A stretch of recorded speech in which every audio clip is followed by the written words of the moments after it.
नमस्कार मित्रांनो, तुमचं सगळ्यांचं मी स्वागत करतो की तुम्ही माझ्या यूट्यूब चॅनलला भेट दिलेत. नक्कीच तुम्हाला जे काही तुम्ही शोधताय त्या अनुषंगाने मुद्दा तुमचा आहे एक्स्ट्रा इन्कम. आज जे तुम्ही जॉब करताय, तुम्ही बिझनेस करताय, पण तरी देखील आजच्या तारखेला वाढत्या महागाईला आटोक्यात आणण्यासाठी आपण काही करू शकतो का? तर आपण आपलं इन्कम वाढवू शकतो. म्हणजेच तुमची असलेली आर्थिक चणचण कमी झाली की तुम्हाला महागाई ॲटोमॅटिकली स्वस्त वाटेल. अर्थात हे सगळं बोलणं सगळं ठीक आहे, परंतु तुम्ही करणार कसं? तर यासाठीच तुम्हाला अतिशय महत्त्वाचा एक सोर्स सांगणार आहे.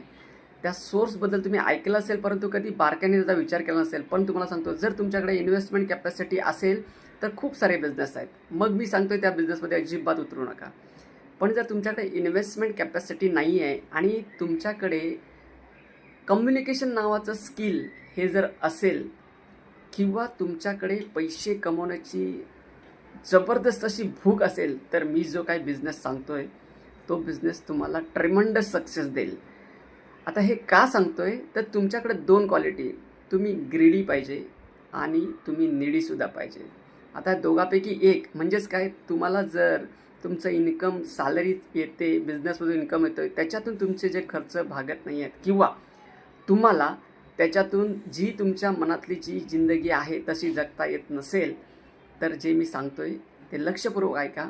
आत्तापर्यंत ऐकला असेल हा बिझनेस, परंतु तुम्ही कधी त्या अनुषंगाने विचार केला नसेल. मित्रांनो, विदाऊट वेस्टिंग टाईम मी तुम्हाला हे सांगतोय की मी असा बिझनेस सांगतोय ज्यामध्ये तुम्हाला एकदाच इन्कम येणार नाही, तर त्या केलेल्या कामाचा रेव्हेन्यू, आपण त्याला रॉयल्टी इन्कम बोलतो, हे तुम्हाला वर्षानुवर्ष येत राहील.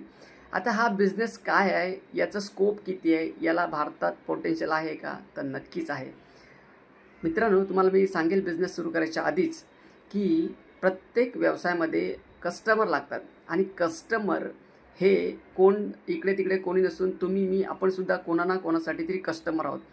तुम्ही विचार करा, तुमच्या दैनंदिन जीवनामध्ये लागणाऱ्या गोष्टी ज्या तुम्ही कुणातरी दुकानदाराकडून, कुठल्या तरी रिटेल विक्रेत्याकडून तुम्ही खरेदी करता, म्हणजेच तुम्ही त्याच्यासाठी झालेले ग्राहक.